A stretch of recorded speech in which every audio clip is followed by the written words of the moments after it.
ಕಂಸಾಳೆಯನ್ನ ಅದರ ಹಿನ್ನೆಲೆ ಏನು, ಅದರ ಹಿಂದಿನ ಒಂದು ಇತಿಹಾಸ ಏನು, ಅದು ಹೇಗಾಗಿದೆ ಅನ್ನೋದನ್ನ ಸವಿಸ್ತರವಾಗಿ ತಿಳ್ಕೊಳ್ತಾ ಹೋಗ್ತಾರೆ. ಇನ್ನು ಭೌತಿಕ ವಿಕಾಸ ಅಂತಂದ್ರೆ ಕಲೆಗಳ ಪ್ರಕಾರ ಮತ್ತು ಇತಿಹಾಸ ಮತ್ತು ಅವುಗಳ ವಿಶ್ಲೇಷಣೆಯನ್ನ ಮಾಡ್ತಾರೆ. ಅಂದ್ರೆ ಯಾರು ಮಾಡ್ತಾರೆ ಇದನ್ನ, ಅಂದ್ರೆ ಜನಪದ ಕಲೆಗಳಲ್ಲಿ ಡೊಳ್ಳು ಕುಣಿತ ಯಾವ ಒಂದು ವಿಭಾಗದವ್ರು ಮಾಡ್ತಾರೆ, ಡೊಳ್ಳು ಕುಣಿತದ ವಿಶೇಷತೆ ಏನು, ಆ ಡೊಳ್ಳು ಕುಣಿತದ ಒಂದು ಮಾಡ್ಬೇಕಂದ್ರೆ ವೇಷಧಾರಿಗಳು ಯಾವ ರೀತಿಯವರು ಉಡುಗೆಗಳನ್ನ ಧರಿಸಬೇಕು ಎಂಬಂತದ್ದನ್ನ ವಿಚಾರವನ್ನ ತಿಳ್ಕೊಳ್ಬಹುದು. ಇನ್ನು ಭಾವನಾತ್ಮಕ ವಿಕಾಸ ಅಂದ್ರೆ ಜನಪದ ಗೀತೆಗಳು ಮತ್ತು ಪ್ರದರ್ಶನಗಳ ಮೂಲಕ ಭಾವನೆಗಳು ವ್ಯಕ್ತ ಆಗುತ್ತೆ ಮಕ್ಕಳಿಗೆ. ಆ ಮಕ್ಕಳು ಏನ್ ಮಾಡ್ತಾರೆ, ಈ ಒಂದು ಕಲೆಗಳನ್ನ ಅವರು ಪ್ರದರ್ಶನ ಮಾಡುವಾಗ ಅದನ್ನು ಕೇಳಿಸ್ಕೊಳ್ಳುವಾಗ ಅವರಲ್ಲಿ ಒಂದು ಭಾವನೆಗಳು ವ್ಯಕ್ತ ಆಗುತ್ತೆ. ಯಾವ ರೀತಿ ಅಂದ್ರೆ ನಾನು ಈ ಪಾಠವನ್ನ ಮಾಡಿದಾಗ ಮಕ್ಕಳೇ ಹೇಳ್ತಾ ಇದ್ರು, ಈ ಸರಿ ರಾಷ್ಟ್ರೋತ್ಸವಕ್ಕೆ ನಾವು ದೊಡ್ಡೊಳ್ಳು ಕುಣಿತ ಮಾಡೋಣ, ಕಂಸಾಳೆ ಮಾಡೋಣ, ಆಮೇಲೆ ವೀರಗಾಸೆ ಮಾಡೋಣ, ಈ ತರ ಎಲ್ಲ ಹೇಳಿದ್ರು ಮಕ್ಕಳೆಲ್ಲರೂ. ಅವಾಗ ನಾನು ಅನ್ಕೊಂಡೆ ಮಾಡೋಣ ಅಂತ ಕೈ ಬಿಟ್ವಿ ನಾವು. ಆದ್ರೆ ಆಮೇಲೆ ಆ ಮಕ್ಕಳಿಗೆ ಅದು ರುಚಿ ಹತ್ತಿದಾಗ, ಈ ತರ ಚೆನ್ನಾಗಿರುತ್ತಂತ ಪಾಠ ಕೇಳಿದಾಗೆ ಅವರ ಪ್ರೇರಣೆ ಆಗಿ ಮಕ್ಕಳೆಲ್ಲ ಈ ರೀತಿ ನಮ್ಮ ಒಂದು ರಾಷ್ಟ್ರೋತ್ಸವದಲ್ಲಿ ಮಾಡಿರುವಂಥದ್ದು. ಇನ್ನು ಆಧ್ಯಾತ್ಮಿಕ ವಿಕಾಸ ಅಂದ್ರೆ ಕಲೆಗಳಲ್ಲಿ ಅಡಗಿರುವ ಮೌಲ್ಯಗಳು, ಸಂಪ್ರದಾಯಗಳು ಮತ್ತು ಜೀವನ ಪಾಠಗಳನ್ನ ತಿಳಿಸ್ಕೊಡುತ್ತೆ. ಆಧ್ಯಾತ್ಮಿಕ ವಿಕಾಸ ಅಂದ್ರೆ ನಾವಿದು ಈಗ ತಾನೇ ಒಂದು ಸೆಷನ್ ಮುಗಿಸ್ಕೊಂಡ್ವಿ. ಅಂದ್ರೆ ಆಧ್ಯಾತ್ಮಕ್ಕೆ ಸಂಬಂಧಪಟ್ಟಂಗೆ, ಮೌಲ್ಯಗಳಿಗೆ ಸಂಬಂಧಪಟ್ಟಂಗೆ ನಾವು ಮಕ್ಕಳಲ್ಲಿ ಒಂದು ಮೌಲ್ಯವನ್ನ ತುಂಬಬೇಕಾದ್ರೆ, ಮಕ್ಕಳಲ್ಲಿ ಒಂದು ಆಧ್ಯಾತ್ಮಿಕ ಮನೋಭಾವನೆಯನ್ನ ತುಂಬಬೇಕಂದ್ರೆ ನಾವು ತುಂಬಾ ಈ ಒಂದು ಅಂಶ ಮುಖ್ಯ ಆಗುತ್ತೆ ಅನ್ನೋದನ್ನ ಗಮನಿಸಬೇಕು.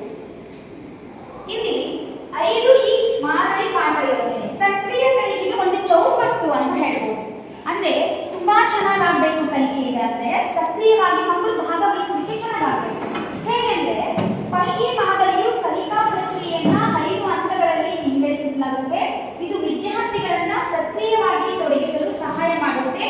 ಈ ಮಾದರಿಯು ಜ್ಞಾನ ನಿರ್ಮಾಣಕ್ಕೆ ಮತ್ತು ಪರಿಕಲ್ಪನೆಗೆ ಆಳವಾದ ತಿಳುವಳಿಕೆಯನ್ನ ಕೊಡೋದಕ್ಕೆ ಪ್ರೋತ್ಸಾಹವನ್ನ ನೀಡುತ್ತೆ ಅನ್ನೋದು. ಇಲ್ಲಿ ನೋಡಿ ಒಂದೆರಡು ಚಿತ್ರಗಳನ್ನ ಹಾಕಿದ್ದೀನಿ, ಯಾಕಂದ್ರೆ ಬೇರೆ ಗೂಗಲ್ ಅಲ್ಲಿ ತುಂಬಾ ಸಾಕಷ್ಟು ಚಿತ್ರಗಳು ಸಿಗ್ತವೆ. ಆದ್ರೆ ನಮ್ಮ ರಾಷ್ಟ್ರೋತ್ಥಾನದಲ್ಲಿ ಉದಾಹರಣೆಗೆ ಹಾಕುವಂತ ಚಿತ್ರಗಳಿಗೆ ಬರಲಿಲ್ಲ ಅಂತ ನನ್ನ ಅಭಿಪ್ರಾಯ. ಹಾಗಾಗಿ ಎಲ್ಲೋ ನಾವು ತಗೊಂಡು ಯಾರೋ ಮಕ್ಕಳು ಮಾಡಿದ ಆಕ್ಟಿವಿಟಿ ತಗೊಂಡು ಫೋಟೋ ಹಾಕೋ ಬದಲು ನಮ್ಮ ಶಾಲೆಯಲ್ಲೇ ನಾವೇ ಮಾಡ್ತಾ ಇದ್ದೀವಿ, ನಾವೇ ಮಾದರಿ ಆಗ್ಬಿಟ್ಟಿದ್ದೀವಿ. ಈಗ ಮಕ್ಕಳಿಗೆಲ್ಲ ಆಕ್ಟಿವಿಟಿ ಕೊಡ್ತಾ ಇದ್ದೀವಿ, ಮಕ್ಕಳೆಲ್ಲ ಚೆನ್ನಾಗಿ ಮಾಡ್ತಾ ಇದ್ದಾರೆ ಅನ್ನೋ ಉದ್ದೇಶದಿಂದ ಇಲ್ಲೇ ತಗೊಂಡಿರುವಂಥದ್ದು. ಇಲ್ಲಿ ಮಕ್ಕಳು ನೋಡಿ ಎಷ್ಟು ಚೆನ್ನಾಗಿ ಕಲಿಕೆಯಲ್ಲಿ ತಮ್ಮನ್ನ ತಾವು ತೊಡಗಿಸ್ಕೊಳ್ತಾರೆ. ಯಾವಾಗ ತೊಡಗಿಸ್ಕೊಳ್ತಾರೆ ಎಷ್ಟು ತುಂಬಾ ಸುಂದರವಾಗಿ ಅಂದ್ರೆ ನಮ್ಮ ಒಂದು 5 ಮಾದರಿನಲ್ಲಿ ನಾವು ಭಾರತೀಯ ಪರಂಪರೆಯನ್ನ ನಾವು ಅಳವಡಿಸಿಕೊಂಡಾಗ, ಮೌಲ್ಯಗಳನ್ನ ಅಳವಡಿಸಿಕೊಂಡಾಗ ಮಕ್ಕಳು ತುಂಬಾ ಚೆನ್ನಾಗಿ ಭಾಗವಹಿಸ್ತಾರೆ.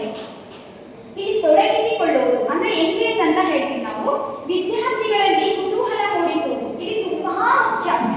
ಯಾವ ರೀತಿ ಕುತೂಹಲ ಮೂಡಿಸೋದು, ನಾವು ತರಗತಿಗೆ ಹೋದ ತಕ್ಷಣ ನಿನ್ನೆ ಹೇಗಿತ್ತು ಪಾಠ ಅಂತೇಳಿ ನಾವು ಹಂಗೆ ಶುರು ಮಾಡೋದಲ್ಲ. ಮಕ್ಕಳಿಗೆ ಒಂದು ಏನಾದರೂ ಒಂದು ಕುತೂಹಲಕರವಾದಂಥ ಕಥೆಗಳನ್ನ ಹೇಳ್ಬೋದು. ಈ ಕಥೆಗಳನ್ನ ಕೇಳಿದ್ವಿ, ಕಥೆಗಳನ್ನಂಥದ್ದು ತುಂಬಾನೇ ಮುಖ್ಯ ನಮ್ಮ ಪಾಠದಲ್ಲಿ. ನಾವು ಕನ್ನಡ ಶಿಕ್ಷಕರಿಗೆ ಮಾತ್ರ ಕಥೆಗಳನ್ನ ಹಾಡು ಹೇಳಕ್ ಬಂತು ಅಂದ್ರೆ ನಮ್ಮ ಅರ್ಧಕ್ಕರ್ಧ 99% ನಾವು ಸಕ್ಸಸ್ ಆದಂಗೆ ಟೀಚರ್ಸ್ ಅಲ್ವಾ.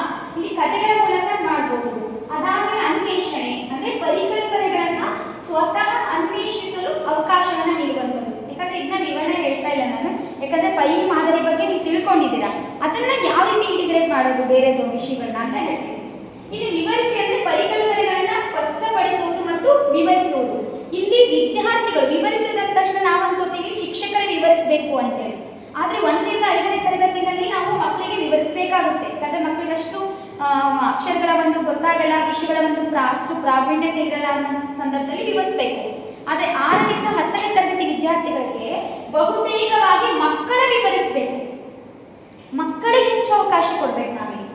ಇನ್ನು ವಿವರಿಸುವುದು ಮತ್ತೆ ವಿಸ್ತರಿಸುವುದಾಗಬೇಕು. ಇಲ್ಲಿ ವಿಸ್ತರಿಸುವುದು ಕಲಿಕಾ ಜ್ಞಾನವನ್ನ ಹೊಸ ಸಂದರ್ಭಗಳಿಗೆ ಅನ್ವಯಿಸುವುದು. ಅಂದ್ರೆ ಮಕ್ಕಳು ಏನ್ ಮಾಡ್ಬೇಕು, ಆ ಕಲಿಕಾ ಸಂದರ್ಭವನ್ನ ಕಲ್ತಿರುವಂತದ್ದನ್ನ ತಮ್ಮ ಜೀವನಕ್ಕೆ, ನಿಜ ಜೀವನಕ್ಕೆ ಅಳವಡಿಸ್ಕೊಳ್ಬೇಕು.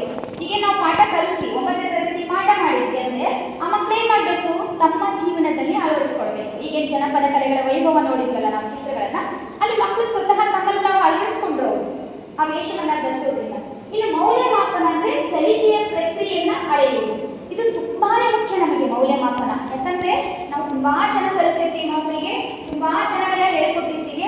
ಆದ್ರೆ ಇಲ್ಲಿ ನಾವು ಏನ್ ಮಾಡ್ತೀವಿ, ಸ್ವಲ್ಪ ಏನಾದ್ರೂ ನಾವು ನೆಗ್ಲೆಕ್ಟ್ ಮಾಡಿದ್ವಿ ಅಂದ್ರೆ, ಇಲ್ಲಿ ಮೌಲ್ಯಮಾಪನ ಸರಿಯಾಗಿಲ್ಲ ಅಂದ್ರೆ ಮಕ್ಕಳ ಕಲಿಕೆ ಹೇಗಾಗಿದೆ ಅನ್ನೋದನ್ನ ತಿಳ್ಕೊಳ್ಳೋದು ಕಷ್ಟ ಆಗುತ್ತೆ. ಮತ್ತೆ ಜೊತೆಗೆ ಆ ಮಕ್ಕಳಿಗೆ ಏನ್ ಕೊಡ್ಬೇಕಿದೆ ನಮ್ಮಿಂದ, ಮಕ್ಕಳು ಏನ್ ತಿಳ್ಕೊಳ್ಬೇಕಿತ್ತು, ಏನ್ ತಿಳ್ಕೊಂಡಿದ್ದಾರೆ ಅನ್ನೋದನ್ನು ನಾವು ಪತ್ತೆ ಹಚ್ಚಬೇಕು. ಸರಿಯಾಗಿ ಪತ್ತೆ ಹಚ್ಚಬೇಕಂದ್ರೆ ತುಂಬಾನೇ ಇಂಪಾರ್ಟೆಂಟ್, ಮುಖ್ಯ, ಇದು ತುಂಬಾನೇ ಮುಖ್ಯ ಅಂತ ಹೇಳ್ಬೋದು.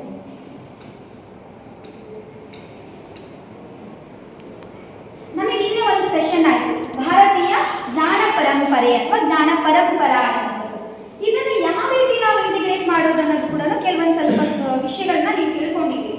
ಇಲ್ಲಿ ನೋಡಿ, ಭಾರತೀಯ ಜ್ಞಾನ ವ್ಯವಸ್ಥೆಗಳನ್ನ ಅಂದ್ರೆ ಪರಂಪರೆಯನ್ನ ಕಲಿಕೆಯಲ್ಲಿ ಸಂಯೋಜಿಸುವುದು, ವಿದ್ಯಾರ್ಥಿಗಳಿಗೆ ತಮ್ಮ ಸಾಂಸ್ಕೃತಿಕ ಪರಂಪರೆಯನ್ನ ಅರ್ಥ ಮಾಡಿಕೊಳ್ಳುವುದು ಮತ್ತು ಅದರಲ್ಲಿ ಹೆಮ್ಮೆ ತರುವಂತಹ ಅಂದ್ರೆ ಹೆಮ್ಮೆ ಪಡುವಂತಹ ಸಹಾಯ ಮಾಡುವಂಥದ್ದು. ಇಲ್ಲಿ ಜನಪದ ಕಲೆಗಳ ವೈಭವ ಪಾಠವನ್ನು ತೆಗೆದುಕೊಂಡಿದ್ದಂದ್ರೆ ಅಲ್ಲಿ ಮಕ್ಕಳಿಗೆ ಆ ಒಂದು ಕಲೆಯ ಆಳವಾದಂತಹ ಬೇರುಗಳು, ಮಹತ್ವವನ್ನು ತಿಳ್ಕೊಳ್ತಾರೆ. ಜೊತೆಗೆ ಅದೊಂದು ಸಾಂಪ್ರದಾಯಿಕ ಮಹತ್ವವನ್ನು ತಿಳ್ಕೊಳ್ತಾರೆ. ನಮಗೆಲ್ಲ ಗೊತ್ತಿದೆ, ಬೀರ ದೇವರ ಒಂದು ಆರಾಧಕರು, ಶೈವ ದೇವದ ಆರಾಧಕರು ಇದನ್ನ ಮಾಡ್ತಾರೆ ಅನ್ನುವಂಥದ್ದನ್ನ ನಾವು ಸವಿಸ್ತಾರವಾಗಿ ಅದರ ಮಹತ್ವವನ್ನು ನಾವು ತಿಳಿಸ್ಕೊಡ್ತೀವಿ. ವೀರಗಾಸೆ ಅಂದ್ರೆ ಹೇಗಿರುತ್ತೆ ಮಕ್ಕಳಿಗೆ ಅನ್ನುವಂಥದ್ದನ್ನ ಅದರ ಮಹತ್ವವನ್ನು ತಿಳಿಸ್ಕೊಡ್ತೀವಿ. ಇಲ್ಲಿ ಸಾಂಪ್ರದಾಯಿಕ ಕಥೆಗಳನ್ನ ಜೋಡಿಸಬಹುದು. ಈಗ ಪಂಚಮುಖಿ ಶಿಕ್ಷೆ ನಾವು ಹೆಂಗೆ ಇದು 5 ಈಗಳಲ್ಲಿ ಯಾವುದನ್ನ ಜೋಡಿಸಬಹುದು? IKS ಅಂತಂದ್ರೆ ಭಾರತೀಯ ಜ್ಞಾನ ಪರಂಪರೆ ಅಂದ್ರೆ ಇಲ್ಲಿ ನಾವು ಸಾಂಪ್ರದಾಯಿಕ ಕಥೆಗಳನ್ನ ಜೋಡಿಸಬಹುದು. ಈಗ ತಾನೇ ನಮ್ಗೆ ಹೇಳಿದ್ರಲ್ವ, ಸಂದರ್ಭಕ್ಕೆ ತಕ್ಕ ಹಾಗೆ ಕಥೆಗಳನ್ನ ನಾವು ಹೇಳಬೇಕಾಗುತ್ತೆ, ಪುಸ್ತಕಗಳನ್ನ ಓದಬೇಕಾಗುತ್ತೆ. ಆ ಪುಸ್ತಕಗಳಲ್ಲಿ ಬಂದಂತ ಕಥೆಯನ್ನ ಯಾವಾಗ ಹೇಳಬೇಕು, ಯಾರಿಗೆ ಹೇಳಬೇಕು, ಯಾವ ವಯಸ್ಸಿನವ್ರಿಗೆ ಹೇಳಬೇಕು, ಯಾವ ಸಂದರ್ಭದಲ್ಲಿ ಹೇಳಬೇಕು ಅನ್ನೋದನ್ನ ನಮಗೆ ಸ್ಪಷ್ಟವಾದ ಕಲ್ಪನೆ ಇತ್ತು ಅಂದ್ರೆ ನಾವು ಓದಿದಂತ ಎಲ್ಲಾ ಕಥೆಗಳನ್ನ ಎಲ್ಲಿ ಬೇಕಾದ್ರೂ ನಾವು ಪಾಠಗಳಲ್ಲಿ ಜೋಡಿಸ್ಕೊಳ್ತಾ ಹೋಗ್ಬೋದು.